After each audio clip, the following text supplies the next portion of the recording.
Bonjour, alors aujourd'hui je vais vous présenter un tarot qui me tient à cœur, voilà, bon vous savez lequel c'est puisque c'est marqué dans le titre, c'est le tarot Edgar Allan Poe.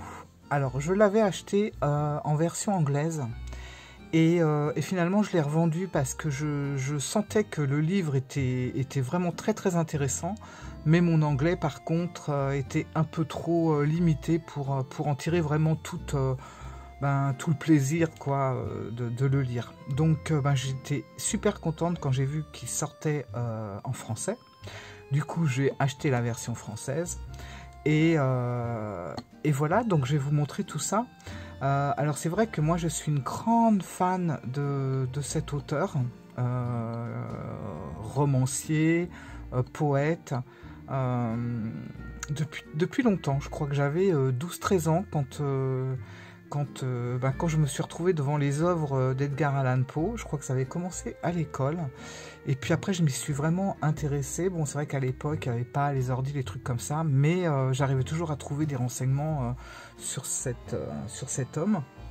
Et j'étais fascinée, et j'ai pas peur de dire aujourd'hui que tout ce qui découle de de mon amour pour tout, pour l'étrange, pour le macabre, pour le mystérieux, toutes ces choses-là, le spiritisme, l'époque du 19e. J'ai pas peur de dire que tout vient d'Edgar Allan Poe. Je crois que si j'avais pas eu cette rencontre virtuelle avec cet auteur, peut-être que je n'aurais pas... j'en serais pas là aujourd'hui en fait. À l'époque, c'est vrai, ça me fascinait, je me rappelle, j'avais 12-13 ans, j'étais très jeune, et j'étais fascinée par ses œuvres, et puis par tout ce côté très noir, ce romantisme noir qui tournait autour de lui. C'était vraiment un poète mystérieux, intriguant, et j'ai appris à aimer le 19e siècle grâce à lui aussi. Et franchement, ouais, ça a été une révélation très très jeune et aujourd'hui, c'est un peu grâce à lui que j'en suis là. Alors c'est vrai que Edgar Allan Poe, on a tout vu, tout entendu sur lui, que c'était un alcoolique, un drogué. Il y a beaucoup de légendes qui tournent autour de lui. Mais je pense que, bon, voilà, il y a aussi, c'est de la légende en partie, mais il faut retenir surtout que c'était un grand poète. Il a fait énormément de poèmes, on a retrouvé des nouvelles, et en France, si on le connaît aussi bien, parce que ce n'était pas un Français, si on le connaît aussi bien, c'est grâce à Baudelaire qui traduisait ses textes à l'époque. Et je vous raconte tout ça parce que j'ai vraiment un amour pour cet auteur et j'ai envie de vous en parler avant de vous présenter le jeu, puisque ça me paraît intéressant en plus de développer un petit peu sur lui. Et en fait, il faut savoir, c'est vrai qu'au 19e siècle, il y avait vraiment un nid d'auteurs romanciers, c'est dingue quoi. On avait Victor Hugo, on avait... Apollinaire, Baudelaire, Prévert, Verlaine, Charles Dickens, Jules Verne, enfin bon, c'était vraiment... il y avait un chaudron qui était assez rempli de personnes vraiment intrigantes, voilà, au-delà. Et je pense que d'ailleurs, c'est peut-être pour ça que l'époque du 19e a autant, à l'heure actuelle, pris autant de valeur sur tout ce qui est un peu mysticisme, occultisme. Je pense que tous ces personnages, ils sont pour quelque chose. Moi, c'est vrai que je suis une passionnée d'Edgar Allan Poe. De là, j'aime beaucoup Jules Verne, et il y en a un autre aussi que j'aime beaucoup, c'est Oscar Wilde. Alors tout ça, c'est de la même époque, hein, à 40 ans de différence, parce que je crois que Oscar Wilde était le plus jeune. Il est né en 1854. Edgar Allan Poe, lui, est né... Je crois que c'était le plus âgé en 1809. Après, on a eu Jules Verne en 1828. Enfin, voilà. Donc, c'était lui vraiment le patriarche. Et voilà. Et d'ailleurs, Baudelaire, qui traduisait ses textes, était plus jeune que lui. Hein, voilà. Donc, c'est vraiment, moi, une période qui me fascine. Mais c'est la... Même si je sais que le 19e n'était pas une époque facile, certes, loin de là même, j'aurais aimé énormément vivre à cette époque. Voilà. Pour plein de choses, pour plein de raisons. Voilà. Donc, je voulais vous dire tout ça. Et puis maintenant, on va regarder un peu le jeu. Alors déjà, la boîte, elle est magnifique. Hein, voilà. Il va falloir que je fasse attention, ça va devenir trouble encore, là, si je bouge trop vite. Donc voilà, c'est Arcana Sacra, il me semble, c'est ça. Donc ils font toujours des coffrets de malades. Alors là, il y avait un carton pour ranger les cartes. Moi, je l'ai enlevé parce qu'il y a toujours, voilà, des trucs à découvrir derrière le carton, faut le savoir. Les coffrets d'Arcana Sacra, si vous enlevez le carton pour protéger les cartes, vous découvrirez de jolies choses. Donc voilà, ça c'était la boîte. Donc on a les cartes qui sont là. Alors bon, moi j'ai une fascination pour les corbeaux depuis très longtemps. Hein, j'ai vécu rue de la Corneille de mes premières années de vie. C'était déjà un signe, je pense. Et puis après, ça ne m'a pas quitté. Voilà, ça c'est pour la petite histoire. Alors voilà, je pense que tout ça est lié un petit peu dans mon évolution un peu spirituelle et autres. Donc voilà, un très beau dos. Je vous montrerai les cartes après parce que je voudrais quand même passer sur le livre qui, alors là, pour le coup, le livre, c'est vraiment un petit bijou. Voilà, alors, au-delà que ça soit un livre tout en couleur, puis c'est des jolies couleurs, hein, vous avez la carte qui fait carrément une page. Donc il est magnifique, hein, j'adore le bouquin. Mais alors, vous avez, ce qui est génial dans ce livre, si vous ne connaissez pas les œuvres d'Edgar Allan Poe, à chaque carte, vous avez un petit texte qui va vous expliquer pourquoi cette carte. Et dans la majorité des cartes, c'est lié aux œuvres d'Edgar Allan Poe, sauf, je crois, les As, où on va surtout parler de l'auteur, voilà, plutôt que de ses œuvres. Et sinon, bon bah voilà, vous avez toutes les œuvres. Là, vous voyez, on a la fameuse nouvelle, le Scarabée d'or, très connu. Enfin très connu. Il faut aimer Edgar Allan Poe, sinon c'est sûr que chaque personnage fait partie de ses œuvres. Hein. Voilà.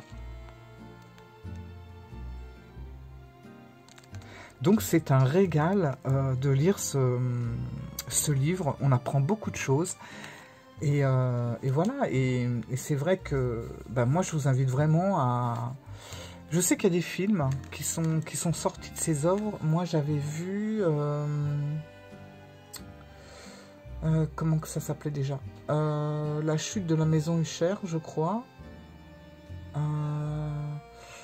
C'était un film génial. Après, j'ai lu... Alors, vous avez aussi le double assassinat dans la rue Morgue. Le Corbeau, c'est un poème, donc franchement, il est super. Il est super. Vous avez Le Chat Noir aussi, qui est vraiment bien. Et on est vraiment quand même dans le...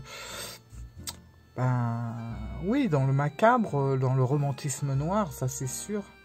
Mais, bon, enfin voilà, sinon je vais en parler 3 heures. Donc, tout est lié à ce qu'il a créé, à ses personnages. Personnages pas toujours, qui n'ont pas toujours existé. Hein. Après, il y en a quelques-uns, si. Donc, voilà.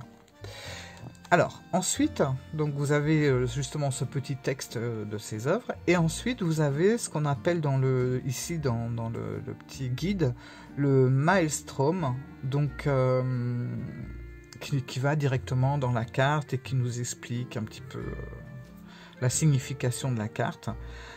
Puis après, vous avez droite inversée. Voilà. Alors, Maelstrom, ça veut dire, vous savez, les tourbillons qu'on a dans l'eau, là. Et d'ailleurs, c'est pas pour rien qu'on l'appelle comme ça dans son bouquin, puisqu'il a une carte. Il a une carte qui en parle. Bon, je sais plus. On passera sûrement sur les cartes. Enfin, voilà. Donc voilà. Alors, je vais vous montrer les cartes. Après cette intro de 10 minutes. Mais là, voilà.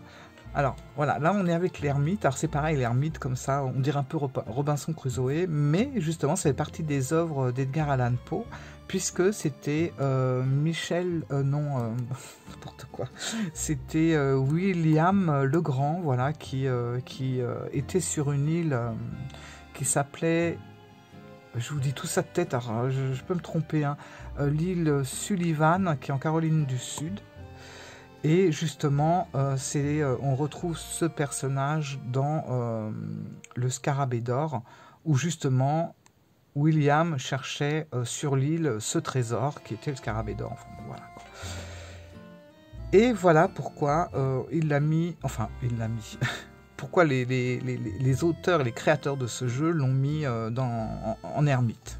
Voilà, je vais y arriver. Donc le cavalier de coupe. Alors cette illustration est assez surprenante puisque c'est le 4 de bâton.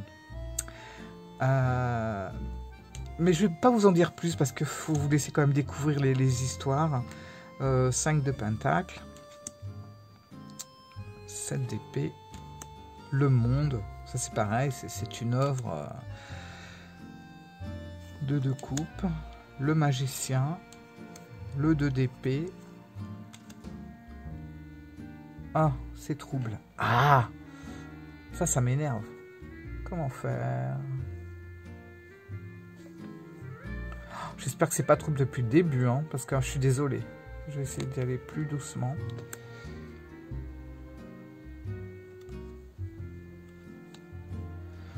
Donc ça c'est la mort.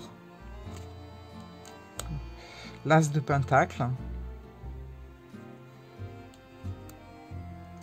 Le 3 d'épée. Le roi d'épée. Le cavalier de pentacle. L'étoile. Le fou. La force. Voilà, c'est ça, le maelstrom. Voilà. Le 3 de bâton.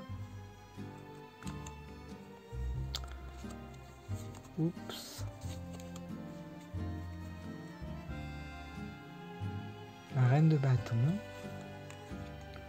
L'as de coupe. Le 7 de pentacle.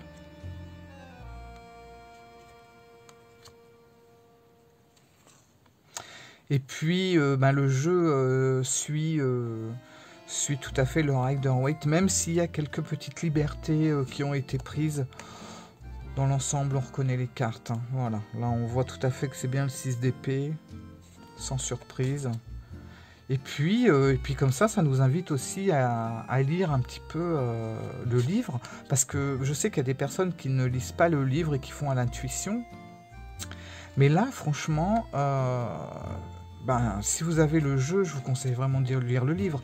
Je pense qu'on ne prend pas ce jeu par hasard, ce tarot par hasard. Je pense qu'on le prend parce que justement on aime l'auteur. Voilà, pas l'auteur du jeu, mais l'auteur des œuvres qui sont dans le tarot. Et de là, forcément, on s'intéresse à la lecture du livre, je pense. Hein.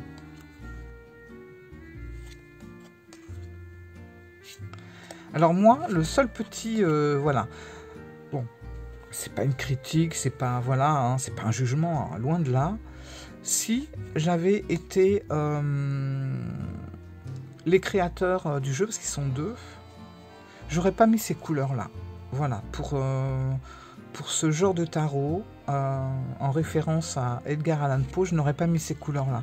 C'est vrai que c'est des couleurs, bon, on est dans des tons, vous avez remarqué, un petit peu bleutés, tout ça, ça n'a pas de souci, mais j'aurais fait des tons un petit peu plus rétro, un petit peu plus vintage que que là, ça fait vraiment très bande dessinée.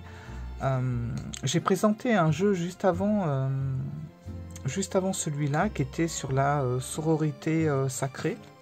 Et ben, c'est exactement les couleurs que j'aurais mis pour ce jeu-là. Alors là, ça aurait été top du top, quoi. Voilà, parce que là, ça fait un petit peu dessin animé, un petit peu... bon, c'est mon petit... voilà, ma petite... critique, gentillette, voilà, histoire de dire quelque chose, mais sinon, ce jeu est parfait. Hein. Et puis je vous dis, si vous ne connaissez pas plus que ça Pau, ben écoutez, c'est le moment, quoi, parce que si jamais ça vous attire, prenez le jeu, vous allez apprendre plein de choses. Alors, c'est marrant, parce que moi, c'est le nom de mon chat. Mon chat s'appelle Quetzal, et en deuxième nom, il s'appelle Pau. Quetzal Pau.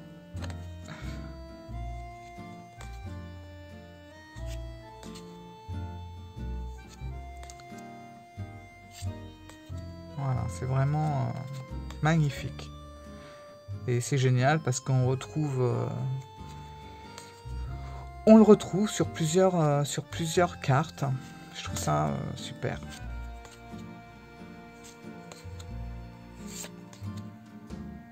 Ça, c'est le diable, qu'on pourrait confondre avec la mort.